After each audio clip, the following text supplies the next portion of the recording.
Dames en here, hierdie is Econ 211 makro-ekonomie en die laaste klomp video's het gegaan oor hoofstuk 6 in Fourie en Burger. Dit is leereenheid 3 en ons kyk na die aanbodkant van ons makromodel. Hierdie laaste video in die reeks gaan oor die gevolge van 'n toename in investering. Die vorige paar video's het gekyk wat sou gebeur as daar 'n toename is aan die vraagkant van die ekonomie. Toe het ons gekyk na aanbodskokke. En nou ten einde laaste wil ons kyk of mens die langtermyn produktiewe kapasiteit van die ekonomie kan verhoog. So 'n toename, kom ons stel dit so, ons begin by die ewewig hierso teen die strukturele vlak IS en die prys P0 en hier het ons dan nou ons totale vraagkromme, ons korttermyn aanbodkromme en langtermyn aanbodkromme almal saam. Nou is daar 'n toename in investering. Nou, so 'n toename in investering is tipies 'n vraag verandering. Die AD-kromme skuif na regs. Totale besteding neem nou toe en ons weet hoe om dit te modelleer tot op hierdie punt hierso. Dat vir 'n ruk lank produseer die ekonomie meer as sy strukturele vlak van uitset en dit gaan dan nou gepaard met 'n styging in die koste van produksie en ook die verwagtinge aanpassingskanaal wat ons nou weet, soos wat die pryse van die uitset styg, is die reële koste van die lone eintlik laer en die ondernemings neem meer mense in diens en produksie brei uit. Daai is die bekende deel. Wat nou tergelykertyd gebeur, is dat die investering verhoog die produktiewe kapasiteit en die gevolg daarvan is dat die langtermyn AS-kromme na regs skuif.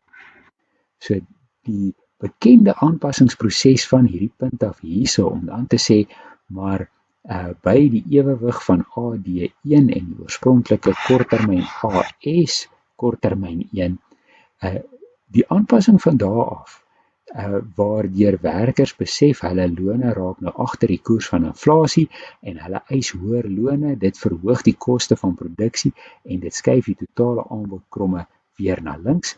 Dit is presies soos ons tot dusver gedoen het, maar hierdie skuif van die korttermyn aanbodkromme is dan net tot hier waar ons 'n nuwe ewewig vorm met die vergrote langtermyn aanbod van die ekonomie. En dit wys dan eintlik die krag van 'n toename in investering. As dit enige ander vorm van 'n toename in besteding was, verbruikers wat meer bestee of die owerheid wat meer bestee of selfs die uitvoersektor waarna meer besteding is, sou ons teruggekeer het hier na die oorspronklike langtermyn AS-kromme toe. Dit sou daar hierbo gelê het die oorspronklike vlak van uitset en 'n heelwat hoër prys, maar omdat die langtermyn kapasiteit van die ekonomie uitgebrei het, het ons nou 'n hoër vlak van uitset teen 'n prys wat hoër is as die oorspronklike vlak, maar nie so hoog soos wat dit kon wees nie. So dit is dan nou wat die ekonomie dan nou werklik laat groei oor die langtermyn. Nou die lesse wat hierin te leer is vir beleidsmakers, is dat investeringsbesteding laat die ekonomie fundamenteel groei. Waar hy strukturele langtermyn vlak van uitset neem toe. Ja, waar enige ander vorm van besteding kan vir 'n kort rukkie uitset laat toeneem, maar daarna val dit terug na die langtermyn vlak en pryse styg. Nou, die owerheid se besteding kan deel wees van investering wanneer dit help om produktiewe kapasiteit te verhoog. Die owerheid moet ook hulle bes doen om privaat investering aan te moedig.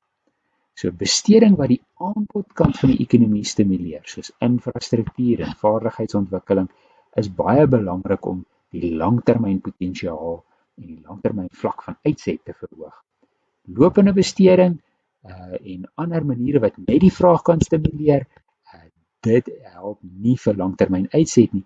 Dit veroorsaak oor die korttermyn 'n bietjie van 'n toename in uitset en natuurlik ook in indiensname, maar op die langtermyn keer ons terug na ons langtermyn aanbodkromme, tesame met hoër pryse. Dames en here, dit is dan nou die einde van hoofstuk 6. Ons model het nou begin by die 45 grade lyngrafiek, net die verskillende komponente van totale besteding. Ons het die geldmark daaraan gekoppel en dan via rentekoerse en investering kon ons iets sê oor totale besteding.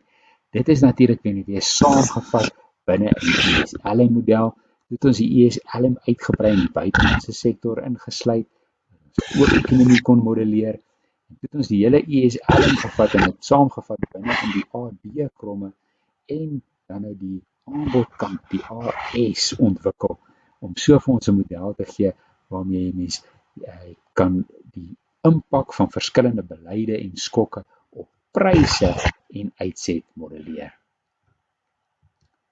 As mens dit alles wil saamvat in een grafiek, dan lyk dit min of meer so, en jy kan besef dat ons eintlik deurlopend na dieselfde probleme of dieselfde beleide kyk, of dit nou is dat die owerheidsbesteding toeneem, of dit is inkrimpende monetêre beleid, of dit is 'n buitelandse ekonomiese skok. Mens kan dit in enige van ons modelle verklaar. Die sofistikasie daarvan neem natuurlik nou toe, vanaf ons 45 grade lyn deur tot die waar ons die ADHS kan gebruik. In die volgende hoofstuk gebruik ons nog steeds hierdie ADHS raamwerk, waar ons begin dink oor inflasie en die Phillips-kromme, en dit verfyn ons siening van die makro-ekonomie nog so tree verder. Bly ingeskakel.